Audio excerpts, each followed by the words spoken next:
Thank you for joining us today for this symposium. I'm Terry Lee Freeman, President of the National Civil Rights Museum. We have been planning this symposium along with our co-host Just City for more than a year. Initially, the symposium was to be held here at the National Civil Rights Museum in Memphis, Tennessee in March 2020. Need I say more? While the term pivot is likely the most overused term since the onset of the pandemic, we did just that and have pivoted to a virtual format that I'm certain will be just as informative and engaging as the planned face-to-face event. The need for this symposium has simply grown over the past 9 months. The issues surrounding policing, prosecutions, and sentencing continue to set off alarm bells, particularly for Black and brown people. But since February 2020, we have had the added issue of a pandemic, an unchecked, potentially lethal virus moving through our prisons without adequate precautions and protections being provided. For the next 90 minutes, we will address these civil and human rights issues. We hope to provoke your thinking on these issues and generate some ideas for how you can push for reform of the criminal justice system. So thanks again for joining us. James Baldwin, a Black American novelist, playwright, and activist, wrote in an unfinished piece, I'm saying that a journey is called that because you cannot know what you will discover on the journey, what you will do, what you will find, or what you find will do to you. As American people, each of us has a story of our journey to America. Some inhabited the land long before colonizers, slaves, and immigrants arrived. Some journeys have been filled with triumph, others, terror. Some have been filled with hope, others, heartbreak.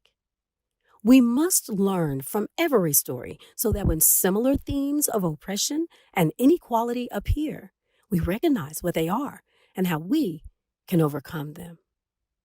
Journey Stop 1: Roots of an Unjust System. Panelist: Professor Megan Ming Francis, Dr. Dwayne Lowens, and Sarah Lockridge Steckel. Moderated by Joya Thornton, Program and Partnership Manager with Just City. Thank you, panelists, for joining us today. I am Joya Erin Thornton, policy organizer and criminal justice reform advocate right here in Memphis. I'm also the program and partnership manager at Just City.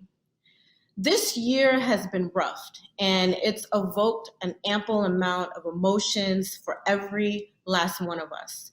Several correlations from 1918 and 1919, the Spanish flu, were drawn to help people understand exactly what happened from the past and how people from the past managed their lives and sustained their well-being during a pandemic year. Unpacking the root of any problem is vital to build a path toward freedom, justice, and equality. Let's begin the conference with a discussion on returning to the root of why so many people are just simply frustrated with our criminal justice system. So let's dive right in, and Professor Ming, I'm going to start with you. The first question is, what makes a system unjust, unreliable, and unfair? Oh my goodness. So many things. First off, though, I really want to thank you and everybody that's part of the National Civil Rights Museum in Just City for holding us all together online because we cannot be gathered physically together. So what we do know, and one of the things I'm so excited about, one of the reasons why I'm so excited about being a part of this panel is because it's one that really focuses on the roots and the history and makes it very clear that in order to understand the present circumstance and the problems means to understand the deeper roots of it. So we know that over the course in terms of 2020, for 3 straight months during the spring and summer of 2020, thousands of protests and rebellions exploded across the country. More than 20 million people of all races, from large cities to rural locales, have marched and protested in a defiant display of public mourning and righteous rage, demanding accountability for the brazen murder of countless Black people at the hands of law enforcement.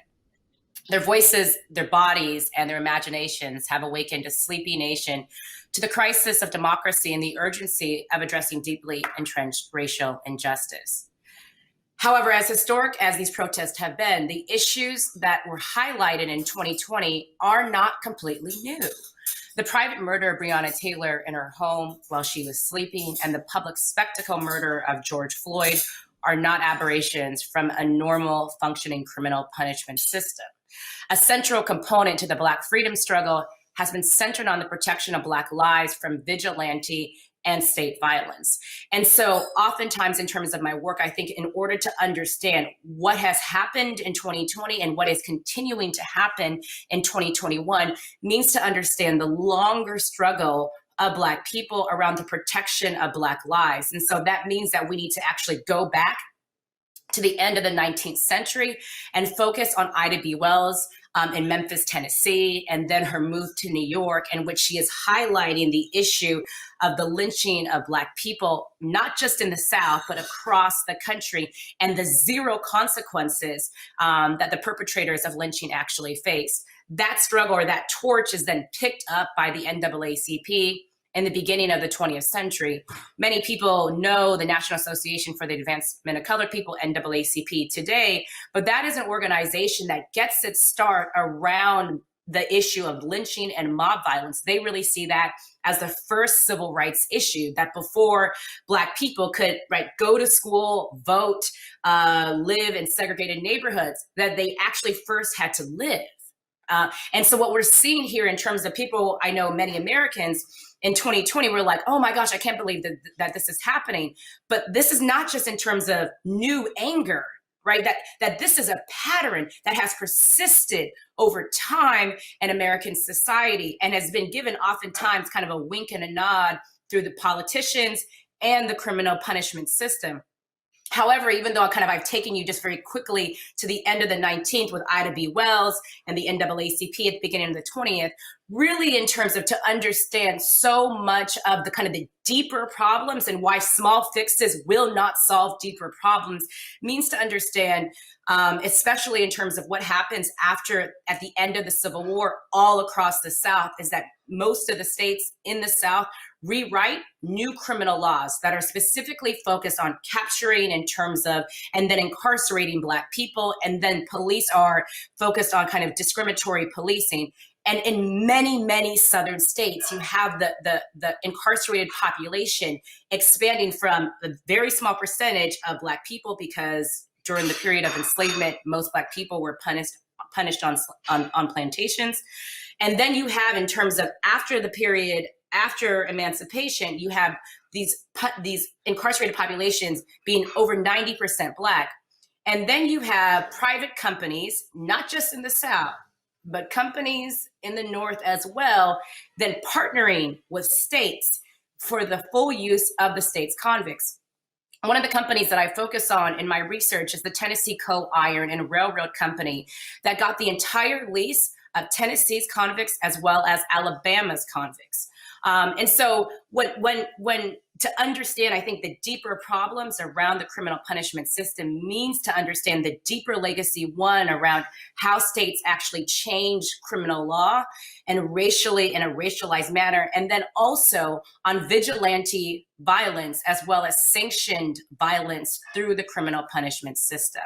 And the last thing I'm going to say on this is that I think that oftentimes today people want to figure out how to repair, or not how to repair, just like how to fix it, how to get these people out of the streets.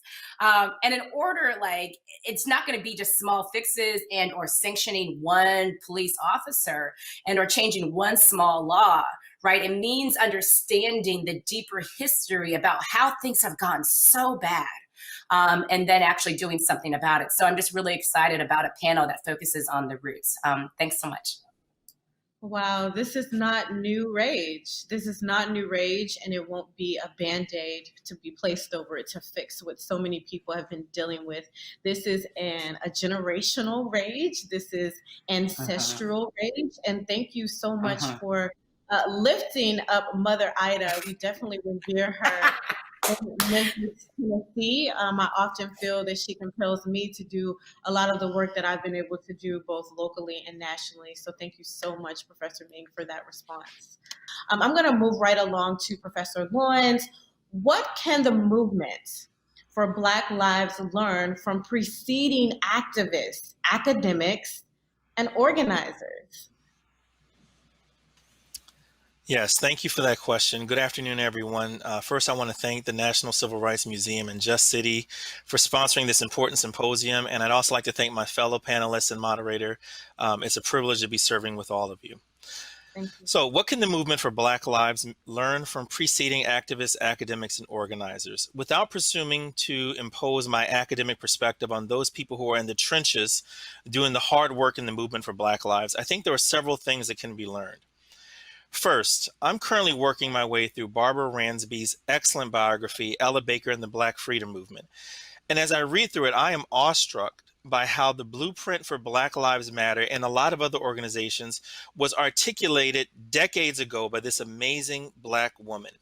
Baker's model of leadership favored a more organic grassroots model instead of the top-down, clergy-led, overwhelmingly male, hierarchical model of the mainstream civil rights movement. She believed in cultivating local leadership that was less tied to establishment structures. And we know, it's well known, that Baker was extremely critical of the hero worship given to Martin Luther King Jr. and the perils that brought to a movement for racial justice.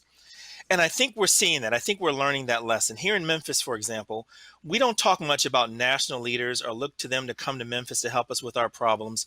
Rather, we talk about the people who are here doing the Right. work. So we talk about Shay Jones, we talk about Tammy Sawyer and Theron Bond and Earl Fisher and Andre Johnson and Keedron Franklin and my colleague Chuck McKinney and so many others who are already in the trenches doing the work. So I think the first thing that the movement for Black Lives Matter can learn, movement for Black Lives can learn from preceding activists is the power in cultivating not just local leadership, but also local strategies. Second, I think the movement can focus more on the last 2 or 3 years of King's life instead of the much celebrated first decade. Right. In the latter phase of his life, King repudiated many of his claims about race, justice, and in America. In fact, toward the end of his life, King made significant connections between racial injustice, economic injustice, and the worldwide deployment of violence brought about by our military. King also got rid of his naive conception of the United States, realizing that white supremacy was more deeply embedded in the structures of American life than he had previously thought. Therefore, King, in these last 2 or 3 years, advocated not just nonviolence, but an escalated, disruptive form of nonviolence. This summer, the city of Memphis had a number of protests in response to the murders of Breonna Taylor, George Floyd, and so many others. And local politicians praised many of these protests for their quiet, obedient nature, but it has to be Mhm. asked if they made any difference, right? Wow. Peaceful protests tend to get co opted by those in power. King advocated for militant and escalated nonviolence. He wanted it to be nonviolent but disruptive. Mm. King wanted us to focus less on laws that violated federal law and more on unjust conditions. He got toward the end of his life that you can have something that's legal, but it's still unjust. He wanted us to interrupt the functioning of society to highlight the unjust conditions that Black people were being subjected to. So I think the second lesson that can be learned in the movement for Black Lives is that the deeply rooted nature of white supremacy requires a response that targets our cultural demise and not just our laws. And then lastly, and this insight comes from Malcolm X, I think that the movement for Black Lives can gain much by connecting our domestic movement to similar struggles around the globe. For example, suppose I said this to you. In 2020, police apprehended an alleged criminal, murdered him in front of a crowd, and that led Mhm. to widespread protests. Now, you might think I'm talking about George Floyd in May, but that description also describes what took place in Nigeria in October, shedding a light on the End SARS movement, a challenge to the Special Anti Robbery Squad in Nigeria that's been abusing its own citizens for years. Malcolm understood that there was much to be gained from not isolating ourselves, but seeing our efforts as part of a global movement where Black and brown bodies are often targeted by law enforcement. After spending half a year abroad toward the end of his life, Malcolm contended that the mainstream civil rights movement was suffering from a lack of imagination. He wanted us to think not just about violations of civil rights, but the widespread abuse of human rights, the ways in which the basic conditions for human flourishing were denied to America's dark citizens. As an example, in a 2015 article for the Washington Post, Raha Jorjani, a defense lawyer who handles immigration cases in California, wrote the following: Black people in the United States face such racial violence that they could qualify as refugees if they didn't already live here. Mm. So, focusing on leadership and approaches that are indigenous to a community, escalating the disruptive quality of our protests, and seeing our work as part of a global movement are three lessons that I think the movement for Black Lives can learn from those who came before us. Thank you. Dr. Lawrence, thank you so much for breaking that down for each and every last one of us. I really call you one of our historical gatekeepers here in Memphis. You held space and really lifted up those who are already doing the work on the ground and have been doing it for a number of years. You also mentioned people locally and internationally that we are able to learn from. I'm a deep proponent in finding your role in the movement. I definitely want to transition to Miss Sarah Lockridge Steckel and really talk about Generation Z. Generation Z, how can Generation Z prepare for future activism work? And do they understand what's going on? Do they get it? Yeah, thank you so much for having me and for having us and for us having the opportunity to have this really rich discussion. I think when we talk about young adults, that's usually the first question I get. Do they get it? Like, what are they thinking about all this? What are they doing? And so I'm going to start with that piece of it, because I think when we really look at young adults, particularly those folks who are 18 to 23, they are experiencing all of the issues that we are talking about firsthand. And in particular, when we talk about the pandemic, so our work at the Collective Blueprint was started because we had 45,000 young adults who are out of school and out of work in our city. And we were started to address that. But that was before the pandemic. When we look at the pandemic, over 50% of young adults who are in that demographic have either lost wages or have someone in their household who has experienced a layoff. And so when we talk about all of the issues we're discussing over the course of the summer, what we've been focused on is really the intersection of those issues, because our young adults are saying, not only am I experiencing police brutality, not only am I experiencing an unjust criminal justice system, but I'm also can't feed my family, and I also don't have wages that support us, and I also have debt, and I also have no degree to show for what I've gone through. And so we're really thinking about the intersection of all of these things. And I think where Generation Z is incredibly powerful is they refuse to kind of accept what is. They're like, this is crazy. I don't understand this. I'm not sure exactly what the tactics should be. But what I do know is we're not going to stand for this, and this isn't how things are supposed to look. And, in many cases, the conversations are, should I even be working within this system? Because this system isn't going to work for me. It wasn't designed to work for me, and it's not going to work for me as it's currently set up. So, what do I do to sort of reframe this whole thing to make it more equitable? And so I think they absolutely do get it. And I think that they are on the front lines of the protests that we are talking about. They are fighting for justice. They are trying to re-envision a system that can be different. I think Generation Z is more open to societal change, to society looking a different way than any other generation, inclusive of millennials, which I'm a millennial. And I think there is a lot of opportunity on the preparation side. So I think some of what's been discussed in terms of tactics and the history and the roots of these systems are really important, right? And looking at both, in the U.S., but also globally, South Africa was mentioned. What are the tactics that have really led to change, and what can be most effective? I think right now we have a very, diffuse, a lot of people doing a lot of different things.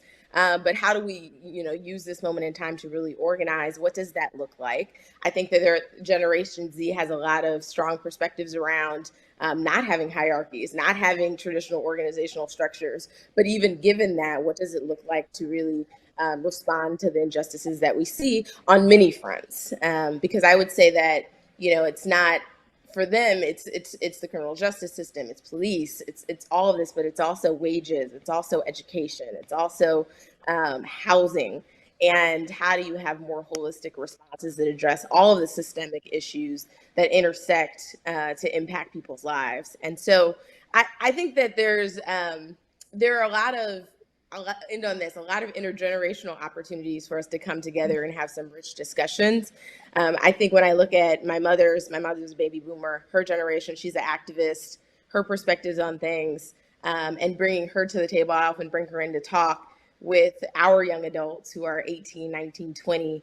And there's so much power in kind of connecting the dots, but also talking and having critical discussions about what did work, what didn't work, why didn't it work, what were some of the issues that were in the civil rights movement, what were the opportunities that came out of that. And so I think that there's a real moment in time too to bring together different generations to really think about how do we do this in a way right now, in a different way right now.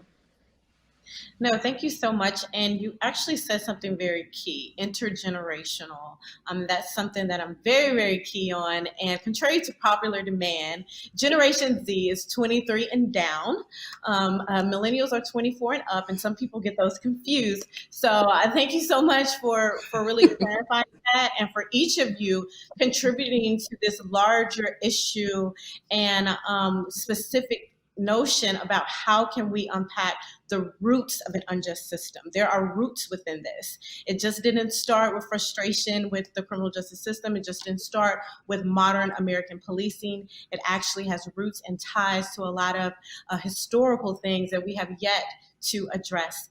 Thank you, all of you, for being here on this afternoon, and we appreciate all of you for plugging into this conversation, Journey to Justice, the Roots of an Unjust System.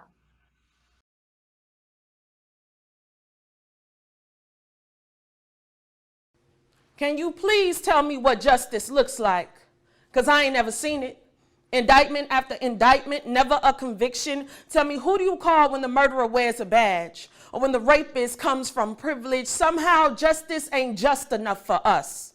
We become fearful to leave our homes, fearful to be in a place they feel we don't belong, that crippling pain of fear, leaving a 14-year-old girl pinned under a cop's knee in a bathing suit, fearful of a jail cell with no cameras in sight, fearful to rest, to ask for help, to wear a hoodie at night, to be shot and killed in broad daylight. That fear is heavy artillery. The modernized Willie Lynch theory, make an example out of you, scare the life out of you, take the mind, keep the body strong. You see, the job is to protect and serve, not neglect and purge. And yes, heavy is the head that wears the crown. I guess that's why they're trying to take all my kings and queens down. Rapists getting off because women's lives don't seem to matter, our sacred possessions shattered. All we wanted to do was love ourselves without blood splatter.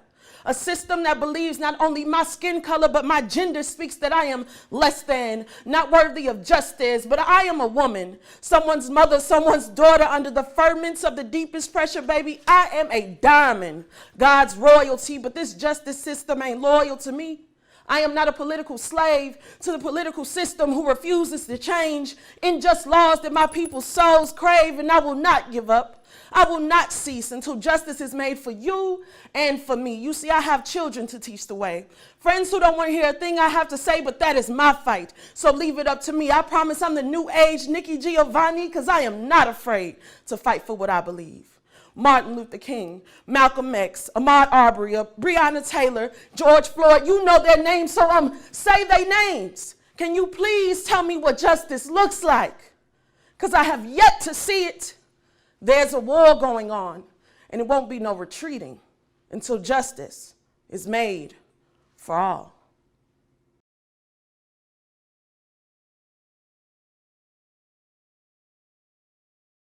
What if the criminal justice system is not broken? What if the system is functioning the very way it was intended to shortly after the abolishment of slavery? Many Black and poor communities lack the resources to address the problems of basic needs like food, clothing, housing, and livable wages. 2020 has only highlighted these problems, with more and more people suffering from the inability to survive a major pandemic. Do the inequalities of the criminal legal system belong to the actors within the system, individuals experiencing the system, or the result of a system built to elevate one group and oppress others? Ta-Nehisi Coates says, an America that looks away is ignoring not just the sins of the past, but the sins of the present and the certain sins of the future. Looking away isn't an option, not for any of us. Every citizen, every politician, and even every company must do its part to look at the truth without flinching. And that way, together, we'll continue the fight for a more just and equitable country. Journey Stop 2, Pandemic, Policing, and Prosecution. Panelists, Professor Demetria Frank, Kevin Ring, and Professor Alex Vitale. Moderated by Josh Spickler, Executive Director of Just City. Hey, I'm Josh Spickler. I'm the Executive Director at Just City in Memphis. We are a nonprofit criminal justice reform advocacy organization. We've been around for about 5 years. We have a vision of a smaller, fairer, more humane criminal legal system here and across the state of Tennessee. It's really exciting to have our three panelists with us.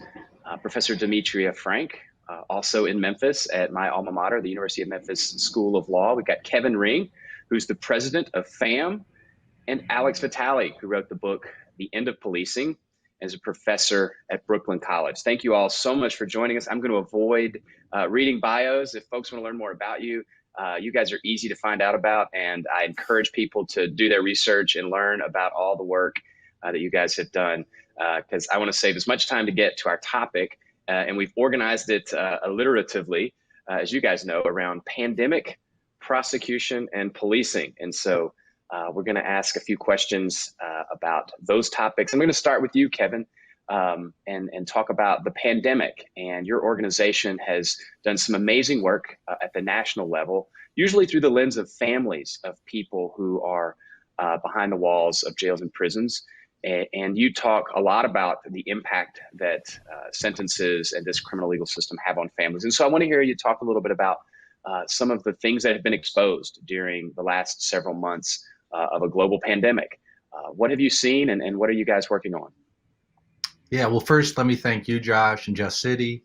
I want to thank National Civil Rights Museum for asking me to join, my friend Vida Ajamu, who's a friend and fellow advocate. It's been a horrifying time for families. The whole country has been gripped by the pandemic, but having a loved one in prison has been, an extreme burden, because they know that there is no social distancing in prison, that the hygiene is not up to par, that the medical care is inadequate always. So all these things that always exist in the prison system are being exacerbated by this pandemic. And again, the biggest thing being that there's no social distancing. So early on, FAM and other groups were saying, either keep people safe or send them home, because unless somebody needs to be there, it's not worth risking their lives because of this pandemic. Most of these people in prison, 95% of people are going to come home someday. They didn't get a death sentence, and yet that is what they risk by being in prison at this time. And so, all of those things exist, but at this time, what families are lacking is information. So they don't know, they see the numbers spike in the facility, but they may not hear from their loved one. They haven't been able to visit them in 8 months, haven't been able to hug them or hold them because visitation has been closed. They don't sometimes get to talk to them by phone or email because the facility's on lockdown. So they're left to speculate as to what's going on. There's no information coming from the facilities. And when they do hear news, sometimes it's that, ambulances are in and out of the facility. We've had loved ones here that their spouse is at the hospital on a ventilator. That's the first thing they've heard from the prison facility in months. And so it's just a horrifying situation. And so what we're trying to say is that we need oversight of prisons. We've always needed it. So this is something where there are problems that pre-existed this pandemic that I hope we learn. But one thing that we need to learn is that these prisons are very dark places, and not a lot of information gets out. And when you have a situation like this, it makes it extremely hard for families to stay in touch with their loved ones and know that they're taken care of. So we need to make changes. And as I said, prisons have not been well run. They haven't received the accountability and the transparency during the best of times. And in this situation, it's been really, really horrifying. Thanks, Kevin. Yeah, it's definitely been our experience here in Shelby County with our jail. I want to ask a real quick follow-up though, Kevin, and ask if you've seen any prison system who's kind of gotten it right, who's struck that balance of protecting families and the people on the inside with that all so important right, really, to be connected, to visit, to stay in communication. Have you seen anyone get that right during this pandemic? I would like to say something positive and say yes, but there's usually two issues. One is political will, and one is sort of mechanisms, right? So to do anything, you have to have the political will to make these changes. And we've seen governors or heard governors from both parties say that they're not going to use the pandemic as an excuse to make changes. Well, it's really an unfortunate attitude and shows how much we otherize people in prison. But the other problem we've seen is that a lot of systems don't have mechanisms to let people out. Now, sure, governors have clemency authority, and they haven't been willing to use that. But things like compassionate release, where, this is a program that helps sick and elderly people. These are people who don't need to be in prison under the best of circumstances. They definitely don't need to be in a prison at a time where they're being targeted by a deadly virus. a lot of state systems don't have compassionate release. Now, the federal system actually does have a workable compassionate release program. And so we've seen over 2,000 people get out. We've also seen the federal government use home confinement authority to get people home who don't need to be in prison. A lot of states don't have that mechanisms. And so the people have not been able to get any relief. Yeah, I was afraid you might say that, but I gave you a chance to be positive. I want to move on to Professor Demetria Frank from again, right here in Memphis. And I forgot to mention, Professor Frank, you've also started an organization called Project MI, which maybe you can talk about a little bit. But I want to ask you a question about prosecuting, the second P in our list, and ask you about, what prosecutors are tasked with is seeking and finding justice. What very often that is reduced to is seeking and finding convictions. And so I want to just give you a pretty broad question and ask, what does responsible prosecution look like? What does a prosecutor's office look like when justice is at the core of what they do instead of conviction? Thank you, Josh. And I also want to thank National Civil Rights Museum and Just City for having me. I'm really excited to be amongst people who know so much about some really important issues that we're grappling with as a society right now. The first thing I want to kind of mention is just that there has been a change in how we view prosecution. We wouldn't even be asking these questions several years ago. And that's in part just because of the public becoming more aware of the huge role that prosecutors play, the perception beginning to change when we started lifting up voices like Sandra Bland and people like Kalief Browder, who shouldn't have been in jail in the first place and shouldn't have probably been prosecuted even in the first place. So the perception is beginning to change because compassionate prosecutors are also demonstrating that we can really do better. So to more directly answer your question, Josh, what it looks like is really transform. We know that every part of our justice system has serious problems, and a lot of them do lie in the area of prosecution. And I'll kind of start with something that dovetails really nicely, I think, off of what Kevin was saying, and that's just the conditions of jails, the conditions of prisons. The threat of incarceration itself is extremely problematic in the pretrial system when people haven't even been convicted of anything.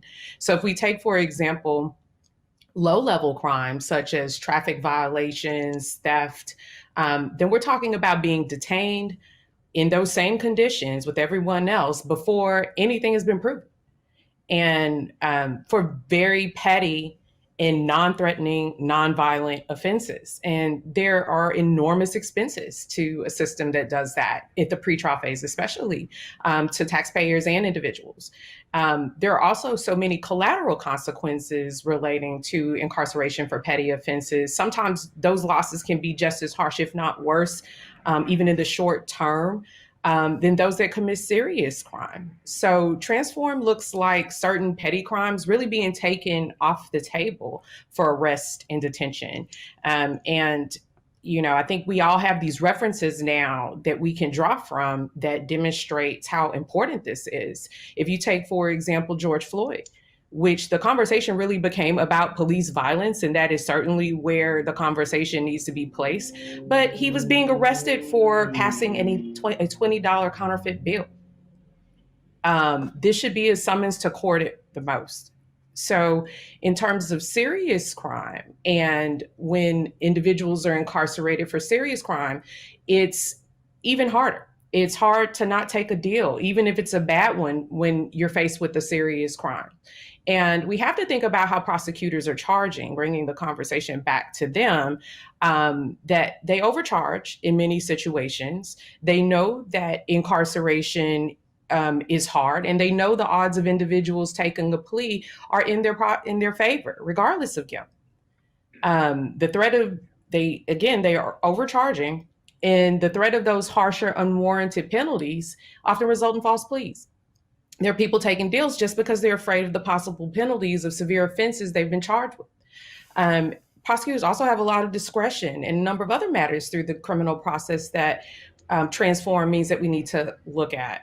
When there's high discretion that prosecutors have when that discretion is available to any party, any decision maker. There's a high potential for bias, no matter how well intended an individual might be. Implicit bias impacts all parts of decision making, including the framing of evidence, the decision whether to pursue charges or dismiss on skimpy evidence, what to tell opposing side about evidence. And then when we think about the youth system, this also involves discretion in whether youth are transferred to the adult system or not, which obviously has life-changing consequences. So transform also looks like taking some of that decision-making authority away from prosecutors and making sure that we have the very best prosecutors in place that are willing to admit and confront their biases. And then I'll say quickly that transform also looks like bail reform. There's been a lot of mixed data about bail reform, but then there's also been a lot of positive data coming out of New York and some other places that have tampered with bail reform. For example, in New York, before they began messing with bail reform and making improvements for a more fair system, about 60% of people sitting in jail in New York were there because they could not afford to leave. And they've reduced that number in just a year by about 30%. And so we're learning that there are things that work. There are ways that we can keep people from behind bars in those conditions that Kevin was talking about. And then finally, I think it looks like accountability and compassion. We really are playing with a lot of people's lives here on a system that we know that isn't working. We get into a room and we get on these panels like this one, and we all recognize that there's a big problem, and then the movement is very slow. So transform probably looks like sweeping legislation from the federal government, just like the 1994 crime bill that got us here. So it looks like wraparound services because we're being compassionate. We have to demand great prosecutors, and that's really what's important in prosecution, because we have recidivism really high in places where compassionate prosecutors are not, like Memphis, Shelby County, and there's a reason for that. Yeah, thank you. Thank you very much. I'm going to exercise a little bit of moderator's privilege and lift up one point that you made, especially about pretrial detention and bail, and say that, at the Memphis Community Bail Fund, which we run at Just City, we've seen more than 60% of the cases of the people that we've bailed out be dismissed completely. So the power of people being locked up pre-trial is such that when you take it away, which we do at the Memphis Community Bail Fund, more than 60% of the time, the prosecutor, the judge, they look at the case and they refuse to prosecute it, which tells us that this is not a system that is doing what it purports to do.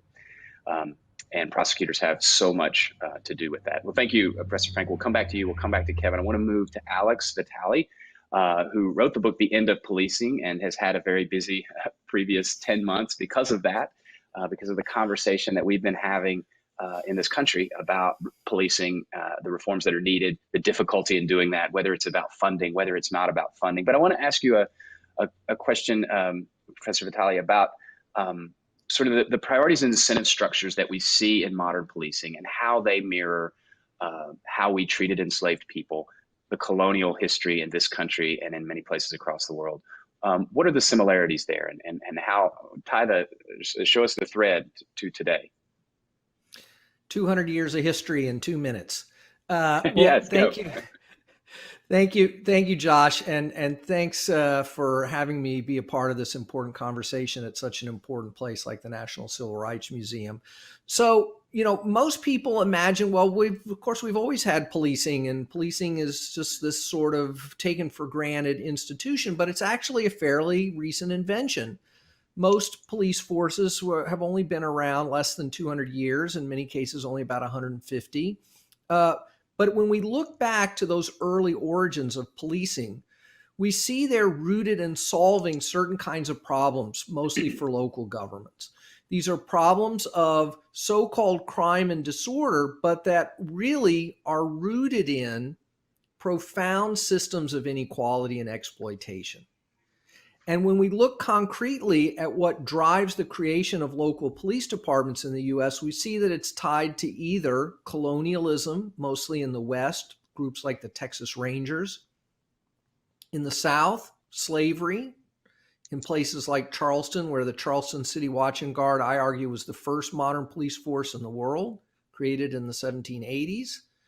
And in the North, linked to labor strife and managing this huge influx of new immigrant industrial workers, the creation of police forces in Boston and New York, et cetera.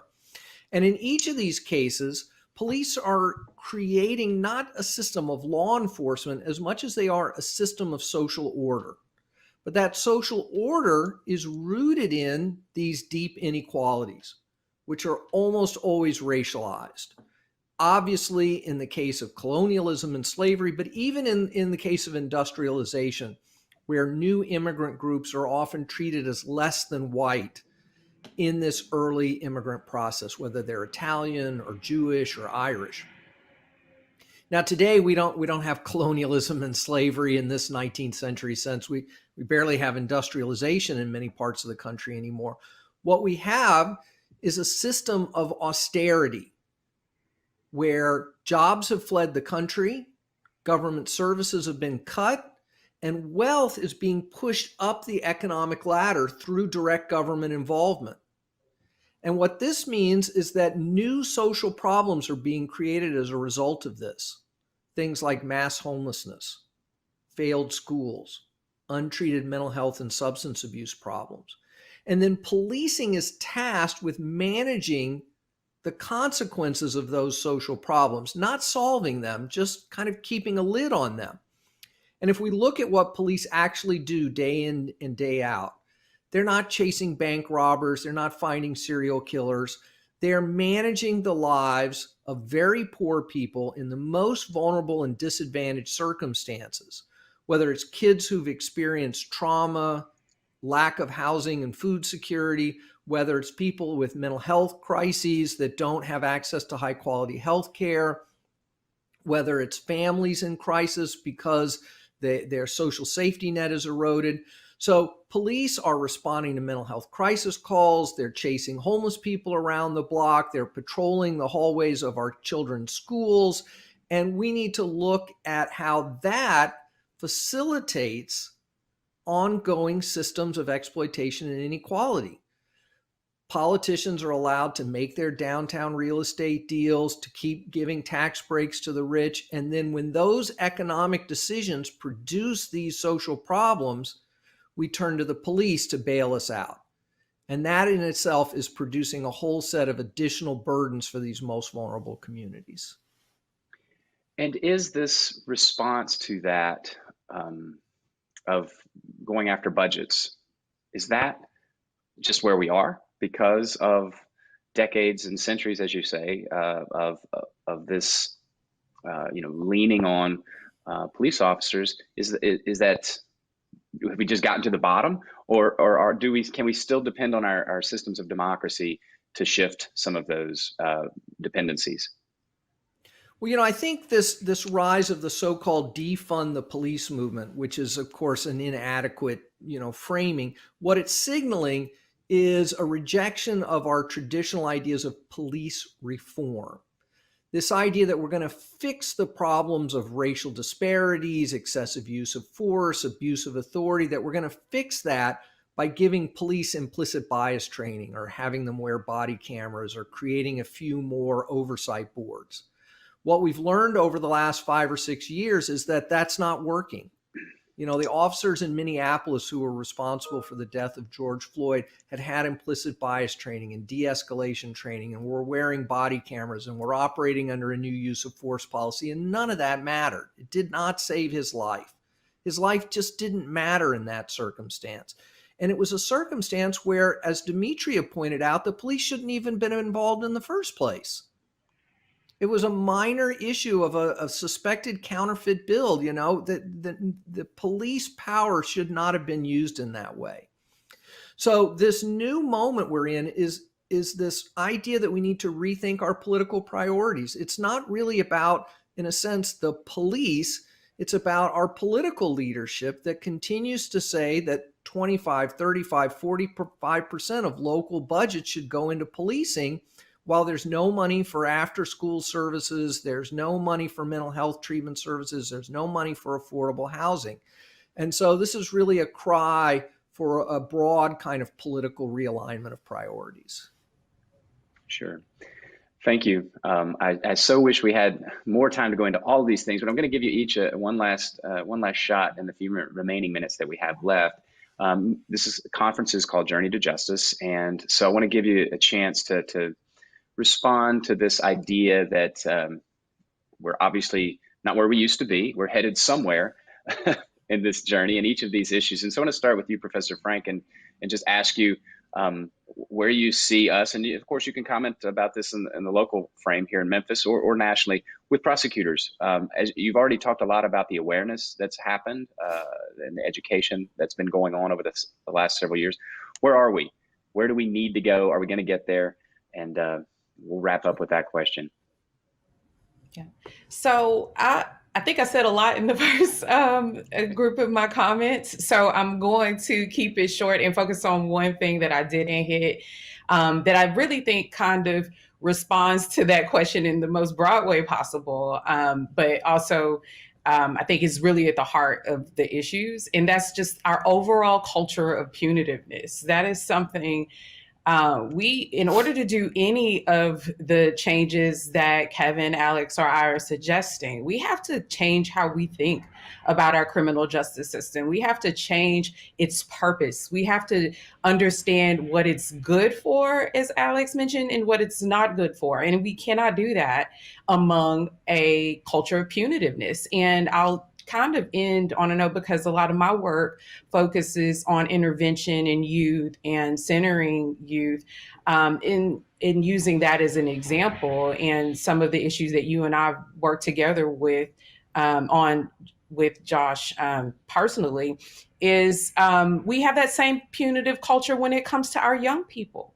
We are treating them no differently in the system, even though we're supposed to have an entire system that's different from the adult system. So our culture has become so punitive that we've carried that out in our juvenile system, but also in our schools. Schools literally look like jails and prisons in some places in our country. And we need to take a close and hard look at whether that culture of punitive comports with who we say we are now.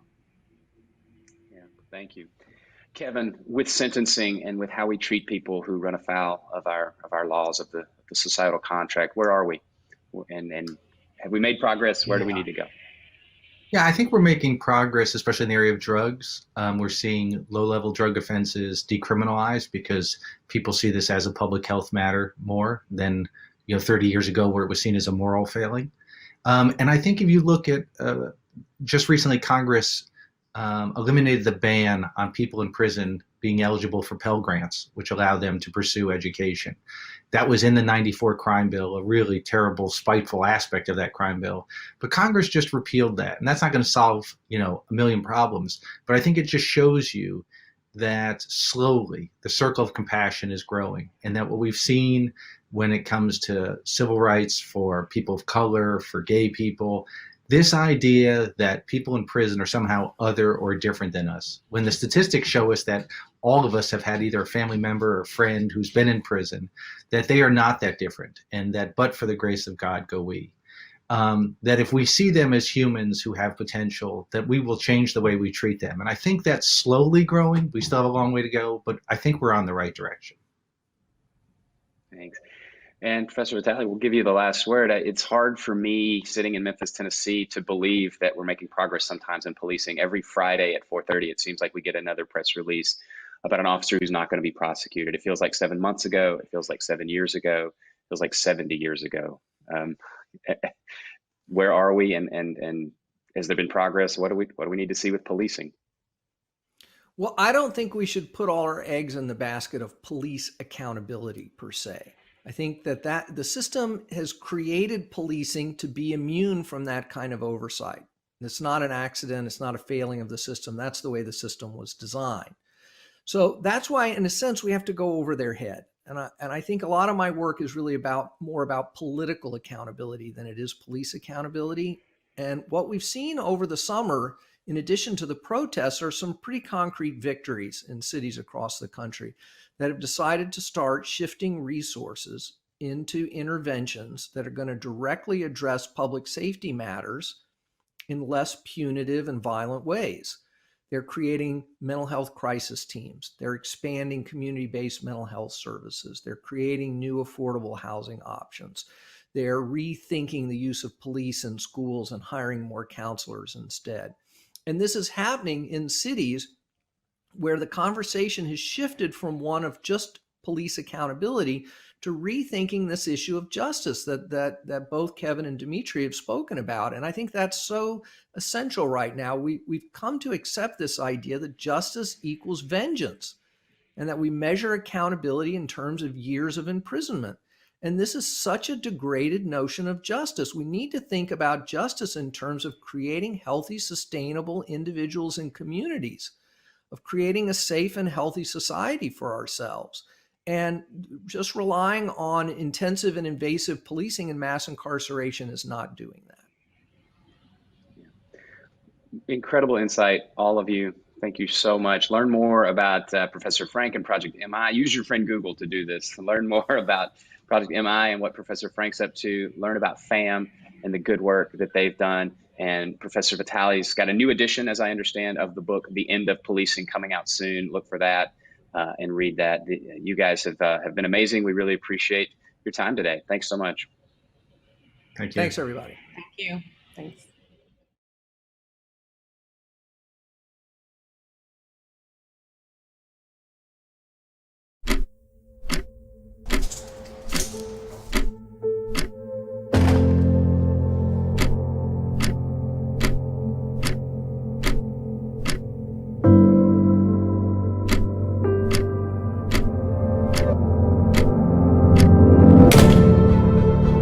The government will punish anyone who exercises their right to a trial.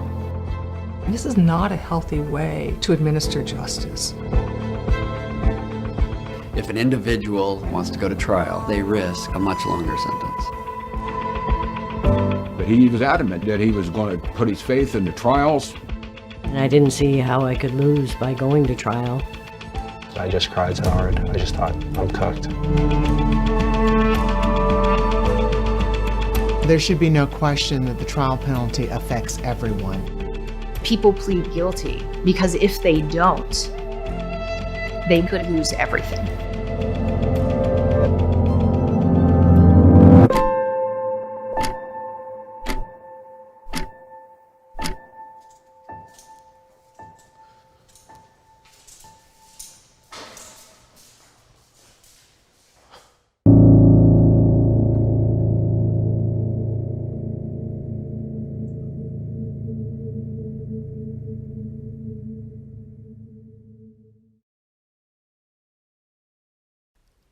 Journey Stop 3: Returning Citizens and Transforming Justice.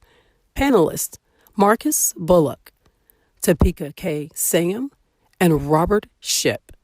Moderated by Vida Ajamu, Director of Community Engagement and Diversity, Equity and Inclusion Initiatives at the National Civil Rights Museum. Greetings. Thank you for joining us for Journey Stop 3, Returning Citizens and Transforming Justice. My name is Vida Ajamu. I am the Director of Community Engagement and Diversity, Equity, and Inclusion Initiatives for the National Civil Rights Museum. I am also an advocate for criminal justice reform, which is very personal and important to me, and it pairs well with my role and responsibilities at the museum. How so? Justice was one of the 6 pillars that Dr. King focused on. The others are economics, poverty, education, housing, and peace, which all tie back to injustices and inequalities returning citizens face. I'd like to welcome this great group of panelists that we have lined up to speak on this very important topic, sharing their experiences. I have Marcus Bullock with Flick Shop, Topeka Sam with Ladies of Hope Ministries, and Robert Shipp with the Link Consultant Group. Welcome and thank you for answering my call. So I'd like to get started. I will ask each of you a 2-part question. The first part of the question will speak to the broader problem, and the second question will speak to you personally, I will repeat the question if you like. You just let me know. So let's get started. Let's dive into this. So the first question is for Marcus. But before I go to that question, Marcus, I just want to make a note. Marcus and I became Facebook friends at some point throughout our advocacy for criminal justice reform. And then he posted a TED Talk. And that TED Talk was so powerful because he spoke from the heart, and he spoke about his experiences of being a juvenile, being sent to an adult prison facility. So I'm going to just go ahead and jump into this, and I'm sure Marcus is going to share a little bit of that with us.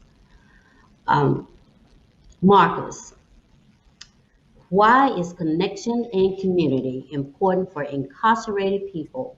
What does disconnection do to those living inside? So would you like me to repeat that for you? No, absolutely. Thank you so much for the question, Vida. I'm super grateful to be here this afternoon and to join such an incredible panel and have an awesome discussion. One of the things I'm the most passionate about is family connectivity. So I think it's so fitting for you to be able to start this panel off, this conversation off, talking about that exclusively. And just to give some of the listeners some background, I'll talk a little bit more about this in detail later on, but I went to prison when I was a 15-year-old kid for stealing a car from someone in a shopping mall parking lot. And when I went to prison, because of the way that my judge sentenced me, and I had to spend all that time at adult maximum security facilities, it forced me to try to find creative ways to stay connected to my family members well before a lot of the newer technology advancements started to permeate around these correctional facilities throughout the country. And it really landed on my mom writing me letters and sending me photos for the majority of my sentence, and doing it consistently every single day to make sure that I was connected to her and to my family members, my nieces, my nephews, my uncles, the members of my church, my basketball team. She wanted to be able to send me photos of all of these people to help me understand that there was still life after prison.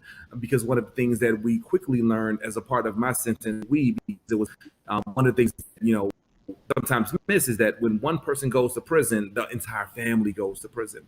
But the one thing that we learned very, very swiftly was that, there weren't a lot of people in prison that were getting a lot of mail there, right? Mail being the predominant way that we stay connected to our loved ones that are back in the community. There weren't a lot of us that were getting mail. And when I learned that I was one of the unicorns inside of my housing units that was receiving love from my mom and my sister and my neighbors and friends, I noticed it very clearly, very swiftly, that there was something different here. My mood was different. My aspirations were different. The ambitions that I had to come home and succeed after prison, they were different. And that's when we learned that we had to figure out a way to be able to bring that reality of family connectedness and community connectedness at scale into these facilities, which brought on the creation of Flickshop. Great. Wonderful. Thank you for sharing that. And so the second part of it, could you speak just a little more about your Flickshop and how it is important? Yeah, well, I'll help. Thank you for that question. Well, when my mom started writing me letters and sending me pictures, she was adamant about being the Instagram before there was Instagram, right? My mom would send me photos of the food that she would eat, the pictures of my bedroom at home, the office where she worked, her favorite pen at her desk. And she would write a long letter about this one isolated thing. And initially, it didn't make sense to me. I was like, why is my mom's a cheeseburger, pizza, and all this? But eventually, I saw that it was creating a bond between her and I that has now continued to be everlasting. And when we wanted to figure out a way to be able to solve that, we ended up building a mobile app that we called Flickshop that allowed for our customers to be able to do the same thing that my mom did for me, which was take a picture, add some quick text, press send, and for 99 cents, we will print that picture and text on a real tangible postcard, and we would ship it to any person, any prison, anywhere in the country. we knew that if we could keep families connected this way, then we could demonstrably show that recidivism would be preventable by family connectivity. Now, so far, we've connected over 170,000 families with our free mobile app. And we're really, really excited about announcing that we've shipped almost 700,000 postcards within every state in this country. That's something to be very, very proud of. I'm excited to see where the future of Flick Shop is going to continue to grow. Wonderful, wonderful. Thank you for that, Marcus. I really appreciate it. So next we're going to go to Topeka. I met Topeka in 2016 at, I believe it was a Home for the Holidays, some type of criminal justice reform event. And she and I connected right away. And Topeka started sharing how passionate she was about getting women home from prison. And she talked freely about her own incarceration and how important it was to obtain the freedom and justice for women that she left behind. And I also want to say, Topeka, congratulations for your full pardon that you received on last week. Thank you. That is so exciting, such exciting news. So Topeka, the questions I have for you. What does it mean to rebuild after incarceration? And what ways do you suggest those awaiting release to prepare for life after incarceration? Sure. Well, thank you so much, Vida. I echo Marcus and being incredibly honored and humbled to be on this panel with such brilliance. And I remember the day that we met and you handed me a pin that said Free Robert Schiff. And so I'm so happy to see Robert here, actually being on a panel with him. So that's exciting. And yeah, Marcus, congratulations. That is huge. I'm so proud of you and proud of Flick Shop and the work that you all are doing. So that's incredible. So, I mean, and thank you. Yes, I'm super excited about this pardon. It was so unexpected. I didn't apply. It just happened, but I said that's God's favor. And I'm just grateful for it and to be a recipient of it. And so I would say when we think about like rebuilding our lives after prison or while even in prison, I know it's a two-part question, but it comes together for me. While incarcerated, I remember walking, well, when I got to the federal prison system, because when I was arrested, I was originally put in a county jail in Virginia. And so I was there 11 months prior to me taking a plea and getting sentenced. And when I got to the federal prison in Danbury, Connecticut, I remember walking past the board and there was a letter up there from the then director of the BOP. And it was like, your first day of incarceration is your first day to reentry. And I remember reading that and I was like, okay, well, what do they mean? What is this word reentry? What does any of this mean? And I remember just asking questions and reading and say, okay, well, let's see what programs they have. And yet they had none, like where we were, it was knitting, crocheting, and plastic canvassing for women as adult continuing education courses. And I was saying, well, how do people expect you to be able to transform your life and have real opportunities with knitting and crocheting, right? And so as I began to just pray and fast and meditate and really understand what it was that God wanted for me to do, my organization was birthed, the Ladies of Hope Ministries, there.